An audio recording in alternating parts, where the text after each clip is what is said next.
जैसे हम मतलब इस वीडियो में स्टार्ट करेंगे हमारा चैप्टर इलेक्ट्रोमैग्नेटिक इंडक्शन, लेकिन उससे पहले हम मैग्नेटिज्म के कुछ पीवाईक्यूज को भी देखेंगे।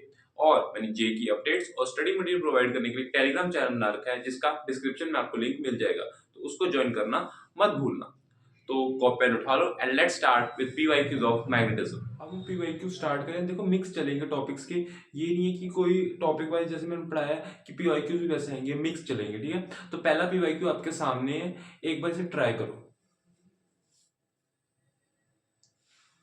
क्वेश्चन को आपने ट्राई किया होगा, एक बार इसका सॉल्यूशन देखते हैं। ये हमारे पास इस क्वेश्चन में क्या रखा है, a loop carrying current I lies in xy plane as shown in the figure, the unit vector k cap is coming out of the plane of the paper, the magnetic moment of the current loop is। तो सबसे पहले इसका diagram बनाते हैं,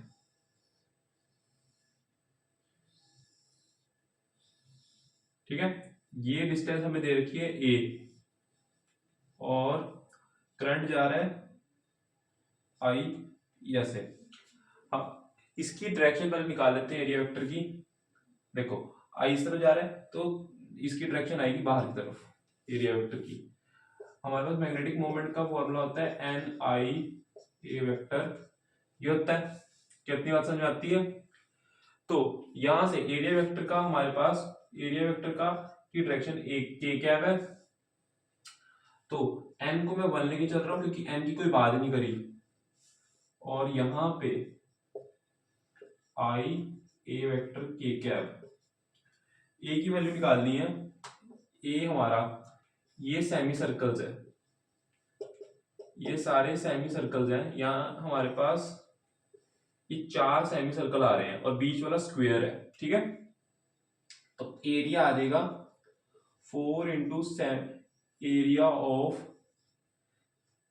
यहां पे आ जाएगा 4 into area of semi circle plus area of square. क्या ये बात समझ में आती है।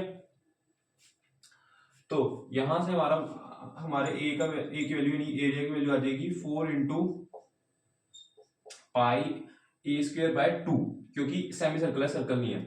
और इसका जो हमारे पास रेडियस होगा वो होगा ए बाय 2, ये रेडियस है, तो ये आ जाएगा ए बाय 2 का स्क्वायर, और इसका भी हाफ क्योंकि सेमी सर्कल का एरिया लेते हैं, plus A square area of square. इसको सॉल्व कर लेते हैं, ये आ जाएगा 4 इंटू पाई ए स्क्वायर अपॉन 2 का स्क्वायर 4, 4 डिवाइडेड बाय 2, 4 नीचे जाएगा, ये बन जाएगा 8 प्लस ए स्क्वायर, यहां से ये बन जाएगा pi by 2 plus 1 A square, ठीक है। और यहां पे m की वैल्यू आ जाएगी pi by 2 plus 1 I A square के कैप। ऑप्शन है क्या ऐसा कोई, बी ऑप्शन। क्या समझ में आया, एक बार इसे नोट कर लो।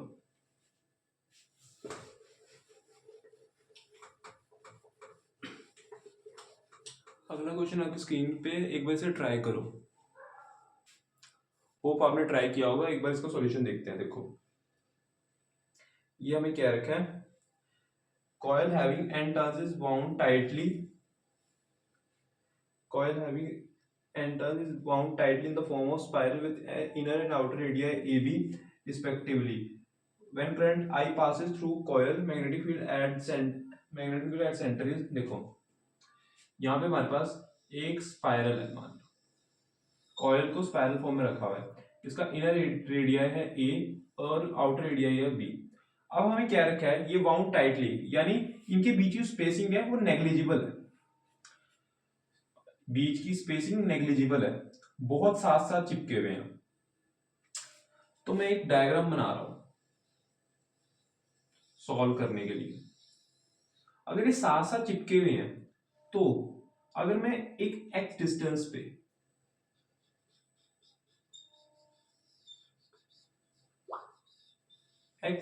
पे अगर मैं dx थिकनेस का एक टर्न ले रहा हूं मान लो, तो लगभग लगभग हमारे पास अगर ये कंडीशन है कि वाउंड टाइटली है तो लगभग लगभग लूप ही होगी, है ना। और इसके लिए हमने बी पढ़ा था म्यू नॉट, बी पढ़ा था mu naught I bye 2r, है ना, ये पढ़ा था। तो इसकी इस dx थिकनेस वाली टर्न के लिए हम लिख रहे हैं b is equal to mu naught I by 2x। अभी आंसर नहीं आया ये, अभी तो हम इंटीग्रेट भी करेंगे। अब मैं निकाल रहा हूं number of turns per unit length, जो कि होगा n अपॉन b माइनस ए, ठीक है, n अपॉन b माइनस ए। मान लो कैसे आया, देखो b माइनस ए, इसके बीच में b रेडियस से b रेडियस और a रेडियस के बीच में कितनी टर्न्स है, n, यहां पे ये हो जाएगा n बाय b माइनस ए। और हमने कितनी थिकनेस की यहाँ पे लूप ली है, dx, तो dx से मल्टीप्लाई कर देंगे दोनों तरफ, n बाय b माइनस ए, n बाय b माइनस ए इंटू dx, ये चीज है। अब हम अपना स्मॉल b लिख रहे हैं, स्मॉल b यानी db, जो कि होगा mu naught i bye 2x, और n लिखेंगे n अपॉन b माइनस ए इंटू dx। इसको इंटीग्रेट करना है तो करो, b mu naught i upon 2b minus A n, a से लेके b, इंटीग्रेशन a से लेके b 1 अपॉन x dx, ये हो जाएगा mu naught i n 2 into b minus A ln, मैं डायरेक्ट अब लिमिट्स करता हूं, ln b बाय b, ये आंसर आ रहा है। कौन सा ऑप्शन है यहाँ पे, सी और डी ऑप्शंस में प्रिंटिंग मिस्टेक है। देखो अगर ऊपर दोनों तरफ, ऊपर नीचे दोनों तरफ 2 2 होएगा तो वो तो कट जाना चाहिए, लेकिन यहाँ पे तो ऑप्शन थोड़े अजीब लग रहे हैं। वैसे बी बाय ए वाला ऑप्शन वाला सही होगा, यानी सी ऑप्शन सही होगा। यहाँ प्रिंटिंग मिस्टेक है, उसे देख लेना जरा, सी, ठीक है, एक बार से देख लो। अगला क्वेश्चन आपके सामने, एक बार से ट्राई करो, आपने ट्राई किया होगा, एक बार से पढ़ते हैं। Two long parallel wires are at distance 2d, they carry steady current flowing outside the plane of the paper, यानी आउटसाइड द प्लेन यानी कुछ ऐसे रखी होगी जिसमें से करंट ऐसे जाता होगा, ये आई करंट है। Long parallel wire, steady equal current, यानी दोनों की वैल्यू आई आई है, ठीक है। और हमें क्या रखा है, the variation of magnetic field out, ये क्या, अलोंग एक्स एक्स, ऑप्शंस में हमें एक्स एक्स, अच्छा ठीक है ऐसे दे रखा है, ठीक है। देखते हैं फिर, इसके बीच में डिस्टेंस है 2d, ये मिड पॉइंट ले लेते हैं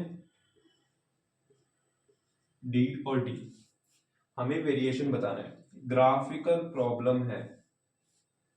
तो सबसे पहले देखो, मैग्नेटिक फील्ड बाहर की तरफ जा रही है, तो यहाँ पे मैग्नेटिक फील्ड बाहर की तरफ जा रही है, तो कहीं ना कहीं इसकी जो मैग्नेट, यहाँ पे इसकी कुछ ऐसे घूम रही होगी और इसकी ऐसे ऐसे निकल रही होगी। क्या डायरेक्शन होगी, ऐसे जा रही है और यहाँ पे भी ऐसे जा रही है, लेकिन बीच में ये मैग्नेटिक फील्ड बाहर की तरफ है। इधर से देखें, इसके लिए देखें तो ये ऐसे इधर की तरफ जा रही है यहाँ पे, और यहाँ बाहर में इसकी वजह से आई हमारा किधर की तरफ जा रहा है, नीचे, ये हमारे पास बी नीचे की तरफ जा रहा है, ये बी की मैं लिख रहा हूँ, ये बी इधर वाली साइड, और इधर बी ऊपर वाली साइड है। कोई कहे कि इसकी वजह से मैग्नेटिक फील्ड का असर इधर नहीं हो रहा है, हाँ हो रहा है, लेकिन वो भी डायरेक्शन इधर ही होगी। तो अब हमें ग्राफ बनाना है। अब हमें क्या बनाना है? ग्राफ। हमारे पास इधर बनाओ, देखो ये तो मैंने अब बना दी, यहाँ पे मैं ग्राफ बनाने की कोशिश कर रहा हूं।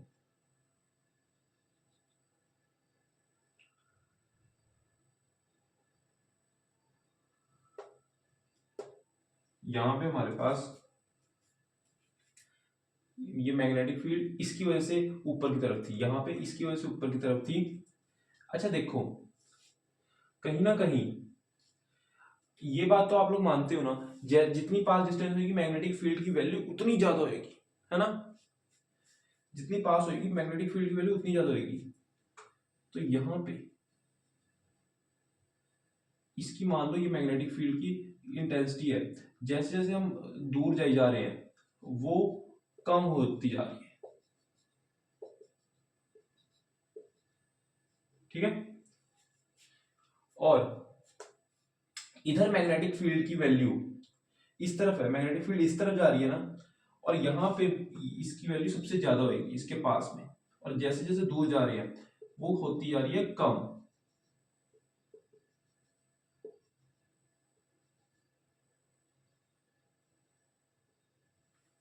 है ना?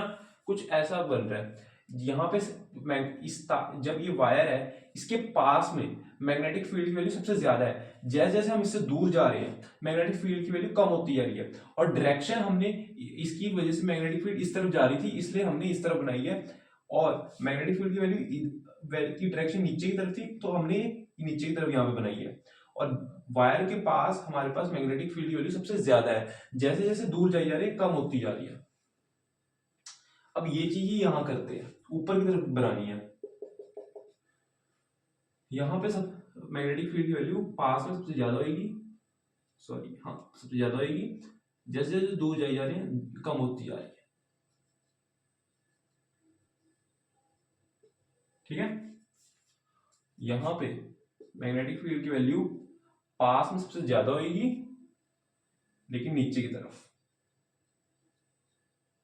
जैसे जैसे दूर जा रहे हैं कम होती जाएगी।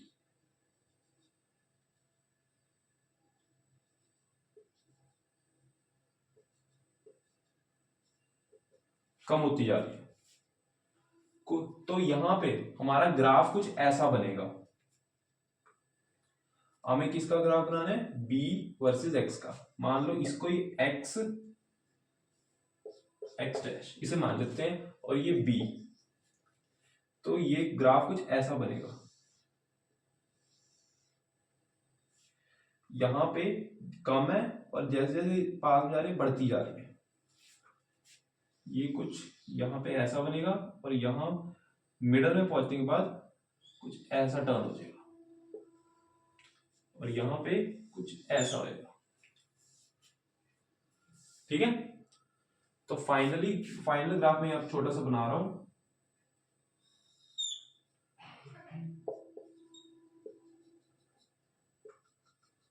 आपने ये अप्रोच अब देखी होगी, ये काम की चीज है, ठीक है? ये अप्रोच काम की है। ये हो जाएगी ऐसे, यहां पर हो जाएगी ऐसे, ये हो जाएगी, ठीक है? एक्स डैश, एक बार इसे देखो कौन सा ऑप्शन हमारा सही आ रहा है। हमारा ऑप्शन बी ऑप्शन करेक्ट है, एक बार इसे देख लो। होप सो ये PYQs करके आपका कॉन्फिडेंस कुछ बढ़ा होगा। तो अब हम स्टार्ट कर रहे हैं अपना नया चैप्टर इलेक्ट्रोमैग्नेटिक इंडक्शन। इससे पहले हमने पढ़ा था कि मैग्नेटिक फील्ड जो बन रही है वो करंट की वजह से बन रही है। हम देखते थे right hand thumb rule, current की डायरेक्शन में थंब को रखते थे, फिर कर्ल करते थे, हमें मैग्नेटिक फील्ड की डायरेक्शन मिल जाती थी। हम देख रहे थे कि करंट की वजह से मैग्नेटिक फील्ड बन रही है ना, ये देख रहे थे। अच्छा, अब हमारे दिमाग में आया क्या ऐसा हो सकता है कि हमारे पास सिचुएशन में मैग्नेटिक फील्ड पहले से ही है मैग्नेटिक फील्ड तो हमारे पास पहले से ही है, लेकिन उसकी वजह से करंट बन जाए, हमारे पास एक लूप दे रखा है, मान लो यहाँ पे एक हमने मैग्नेटिक फील्ड पहले से लगा रखी है। कुछ ऐसा हो सकता है कि ये मैग्नेटिक फील्ड की वजह से करंट बन जाए, इसके अंदर करंट नहीं है लेकिन इस मैग्नेटिक फील्ड की वजह से इसमें करंट प्रोड्यूस हो जाए, ऐसा कुछ हो सकता है। फिर हमारे पास गेम में एक साइंटिस्ट आए जिनका नाम था फैराडे। उन्होंने कहा हाँ ऐसा हो सकता है और दिए हमें Faraday's law of electromagnetic induction. Faraday's law of electromagnetic induction जो कि कहते हैं EMF is equals to d phi by d t, और ये होता है rate of change of flux.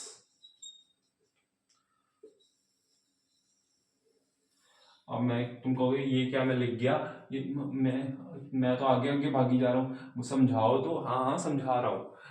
मेरा कहने का मतलब है, अब फैराडेज ने कहा हाँ ऐसा हो सकता है, लेकिन किस सिचुएशन में ये हो सकता है? अगर हमारे पास मैग्नेटिक फील्ड लाइन फ्लक्स होता है, अगर किसी को फ्लक्स का नाम मतलब पता हो तो बता दूं कि वो होती है number of magnetic field line. Magnetic flux होती है, जैसे इलेक्ट्रिक फ्लक्स होता था वैसे मैग्नेटिक फ्लक्स होता है number of magnetic field lines.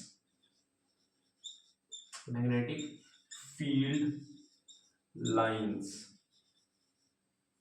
उन्होंने हमें कहा कि अगर हमारे पास मैग्नेटिक फील्ड लाइंस अगर वो हमारे पास टाइम के साथ चेंज हो रही हैं, मैग्नेटिक फील्ड लाइंस टाइम के साथ चेंज हो रही हैं, तो हम हमारे पास सिचुएशन बन सकती है कि मैग्नेटिक फील्ड की वजह से करंट आ रहा है।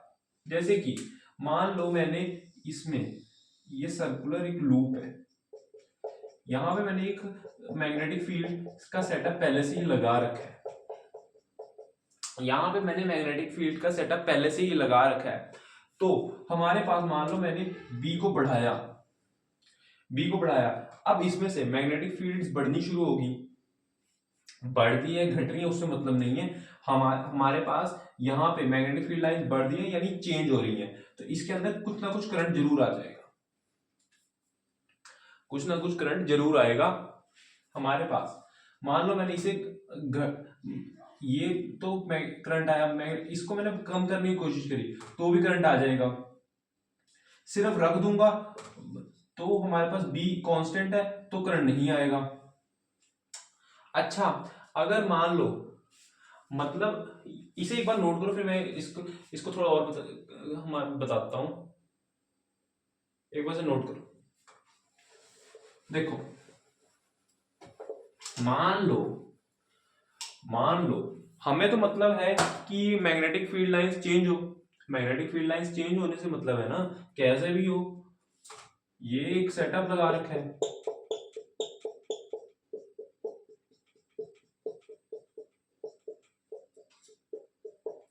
ये एक सेटअप लगा रखा है मैग्नेटिक फील्ड लाइंस का, इसके अंदर एक सर्कुलर लूप को रख रखा है, ये एक सर्कुलर लूप रखी हुई है अंदर। मान लो इसको मैं इसमें रखी हुई है, इसको इधर मूव करा रहा हूं, मैग्नेटिक फील्ड लाइंस का सेटअप जो है सिर्फ इतना सा है, इसको मैं मूव करा रहा हूं, अब ये यहां तक आ रहा है, कभी इधर जा रहा है, कहीं ना कहीं इस बार भी मैग्नेटिक फील्ड लाइंस तो चेंज हो रही है ना,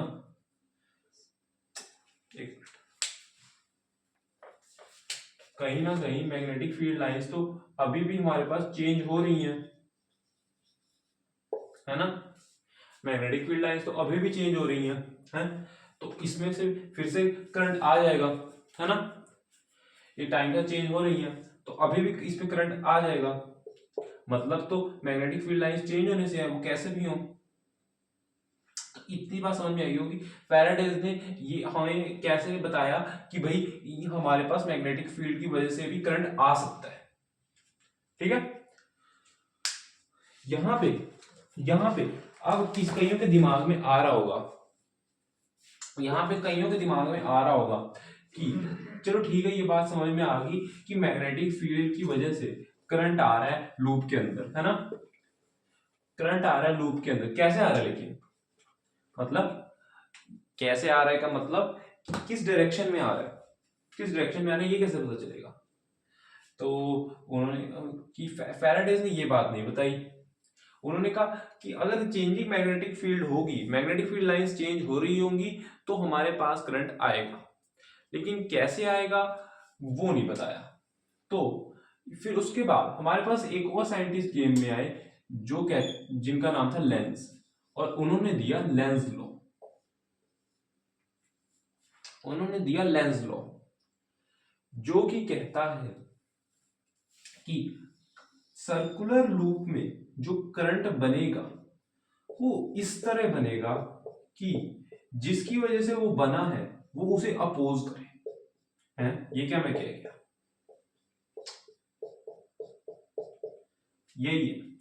मान लो इसकी ये बी हमारे पास बढ़ है, इस सिचुएशन एक लेते हैं, ये मैग्नेटिक फील्ड है जो का सेटअप है, इसके अंदर कोई करंट नहीं है, ये वैसे एक सर्कुलर लूप है, इसको हमने इसके अंदर रख दिया।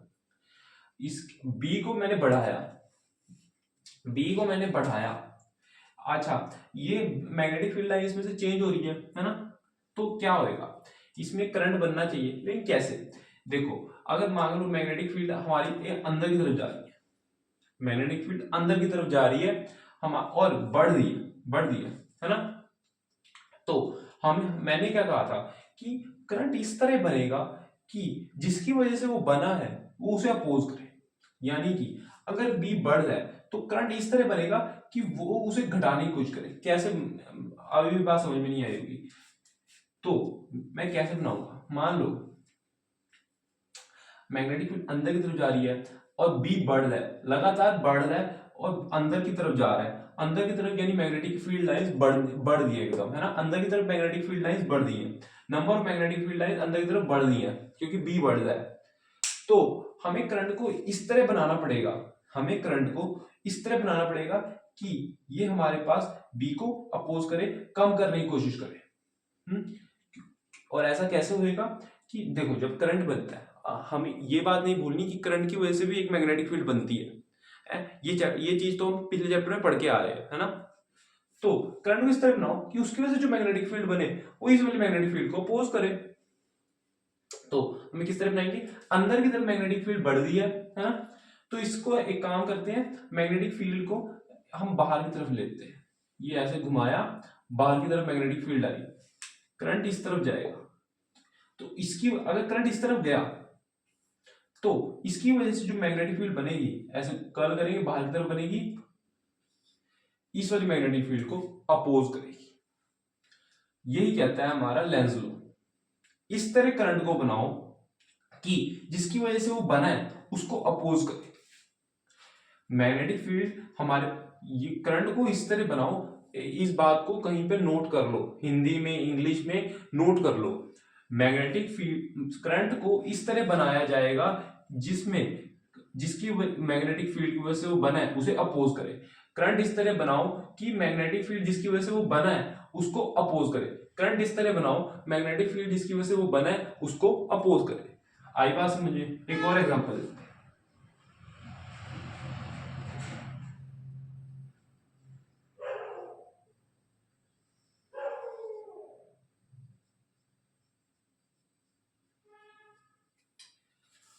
इस बार बी को मैं मान लो घटाता हूं,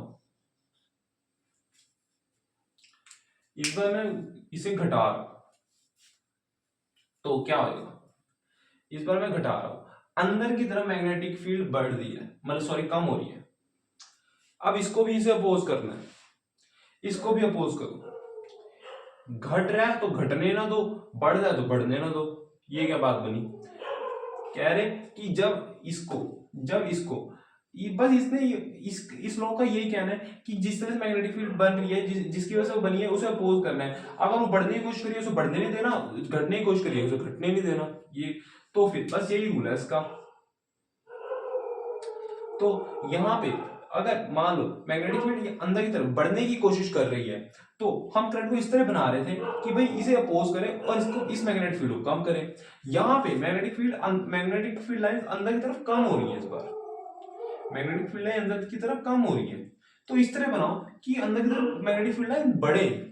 और वो कैसे होएगा, जब मैं हमारे पास फिंगर्स को इस तरह कर्ल करूंगा तो मैग्नेटिक फील्ड लाइंस अंदर की तरफ जाएंगी। देखो मान लो मैंने कर्ल किया, करंट की डायरेक्शन इस तरफ बना दी। अब देखो मैग्नेटिक फील्ड लाइन जो बन रही है, मेरा वाला जो मैग्नेटिक फील्ड लाइन बनी है मेरे इसकी वजह से, आई की वजह से, वो अब अंदर की तरफ बनेगी। ये भी मैग्नेटिक फील्ड लाइन इस जो हमारे पास पहले से मैग्नेटिक फील्ड थी वो उसको बढ़ाएगी। तो यहाँ पे हम जो सिचुएशन हमें दे रखी थी, भले ही मैंने अपनी मैग्नेटिक ये आई करंट से बनी हुई मैग्नेटिक फील्ड से ये मैग्नेटिक फील्ड लाइंस बढ़ा दी हैं, लेकिन जो सिचुएशन हमें दे रखी थी जिसमें बी को कम कर रहे थे हमने उसे तो अपोज किया है। लेंज लॉ यही कहता है जिस मैग्नेटिक मैं करंट को इस तरह बनाऊं जिसकी वजह से जो मैग्नेटिक फील्ड की वजह से वो बना है उसको अपोज किया जाए, है ना, यही मैं लेंज लॉ कहता है। तो वही तो हमने किया है। लेंज लॉ पे एक और सवाल देखते हैं। देखो ये यहाँ पे हमारे पास लेंस लॉ पे हम एक और सवाल देखने जा रहे हैं। अगर मान लो हमारे पास यहाँ पे एक सर्कुलर लूप है और एक हमारे पास यहाँ पे एक स्ट्रेट कंडक्टर है जिसमें से आई करंट पास कर रहा है। अब आई करंट पास कर रहा है तो इसमें एक मैग्नेटिक फील्ड भी होगी, है ना, इसमें एक मैग्नेटिक फील्ड भी होगी। तो बताओ इसकी वजह से जो मैग्नेटिक फील्ड होगी तो वो इस वाली सर्कुलर लूप में कैसा करंट हमारे पास प्रोड्यूस करेगी, किस डायरेक्शन में करंट हमारे पास प्रोड्यूस होएगा। जरा एक बार इसे ट्राई करो, आपने ट्राई किया होगा। देखो सबसे पहले इसमें हम करंट की डायरेक्शन अगर ऊपर की तरफ है तो यहाँ पे हमारे पास ये ऊपर की तरफ कर्ल करेंगे, इधर इधर साइड जा रही है, यहाँ पे हमारे पास मैग्नेटिक फील्ड हमारे पास सॉरी अंदर की तरफ जा रही है और इधर से बाहर की तरफ आ रही है। क्या इतनी बात समझ में आती है? इधर से बाहर की तरफ आ रही है और हम सारी सर्कुलर लूप इधर पड़ी है तो यहाँ पे हमारे पास मैग्नेटिक फील्ड इसके ऐसे बाहर जा रही है। अच्छा हमने क्या देखा है, अगर मान लो ये यहाँ पे बाहर की तरफ आ रही है, क्या मैंने इस वाले क्वेश्चन में ये बात करी है अभी कि बी बढ़ रहा है घट रहा है या ऐसा कुछ भी हो रहा है? तो अभी इसके अंदर आई करंट जीरो होगा क्योंकि बी हमारा कांस्टेंट है, बी हमारा कांस्टेंट है तो आई जीरो होगा। इसके अंदर जो आई होगा उसकी वैल्यू जीरो है, यानी कोई आई नहीं पास हो रहा होगा इसमें से। क्या इतनी बात समझ में आती है? अच्छा मान लो मैं बी को बढ़ा दूं, बी को अगर मैं बढ़ा दूं है तो बी को अगर मैं बढ़ा दूं है तो कैसे, तो क्या सिचुएशन बनेगी एक बार देखो। मैग्नेटिक फील्ड लाइंस बाहर की तरफ आ रही हैं, बी बढ़ रहा है यानी बाहर की तरफ जो मैग्नेटिक फील्ड लाइंस आ रही है, मैग्नेटिक फ्लक्स आ रही है उसकी वैल्यू बढ़ रही है, मैग्नेटिक फील्ड लाइंस जो पास हो रही हैं वो बढ़ रही हैं। तो हम हमें कुछ इस तरह करंट को पास करवाना है कि वो उसे अपोज करे, मैग्नेटिक फील्ड लाइंस को अपोज करे, कम करने की कोशिश करे। तो कैसे करूं, अगर मैग्नेटिक फील्ड अगर इसकी वजह से इसमें जो करंट पास होएगा उसकी वजह से जो मैग्नेटिक फील्ड प्रोड्यूस होएगी अगर वो अपोजिट डायरेक्शन में हो तो नेट मैग्नेटिक फील्ड कम होनी शुरू हो जाएगी, अपोज करेगी, है ना। तो मान लो मैग्नेटिक फील्ड अंदर की तरफ जा रही है और ऐसे करंट हमारे पास करंट ऐसे पास कर रहा है तो आई करंट यहाँ पे ऐसे जाएगा जब बी बढ़ जाएगा। अब मैग्नेटिक फील्ड इसकी वजह से जो बनेगी वो वो हमारे पास कैसे बनेगी, अंदर की तरफ, ठीक है। लेट सपोज एक और केस लेते हैं जिसमें बी कम हो रहा है, यानी मैग्नेटिक फील्ड लाइन बाहर की तरफ आ रही है और टाइम के साथ कम हो रही है। तो हमें अब क्या करना है, करंट को कुछ इस तरह हमें करंट को कुछ इस तरह बनाना है कि जो उसकी वजह से जो मैग्नेटिक फील्ड आए हैं उसकी वजह से जो मैग्नेटिक फील्ड आए वो इन मैग्नेटिक फील्ड लाइंस को बढ़ाए। क्या इतनी बात समझ में आती है? मैग्नेटिक फील्ड लाइन को बढ़ाए, हमें जो काम ये करने की कोशिश कर रहा है उसे अपोज करना है ना। ये मैग्नेटिक फील्ड लाइन यहाँ पे कम हो रही है, अब मैंने यहाँ पे कहा है मैग्नेटिक फील्ड लाइंस कम हो रही है, मुझे उसे बढ़ाने की कोशिश करनी है।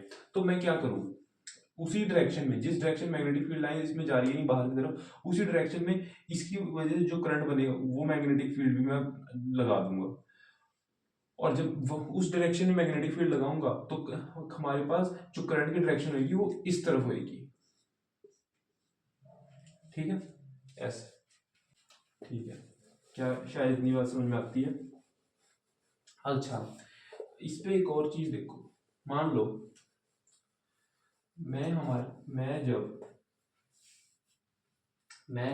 ये मेरे पास एक मैग्नेटिक फील्ड वाला रीजन है, ठीक है, यहाँ पे एक मैग्नेटिक फील्ड वाला मेरे पास रीजन है,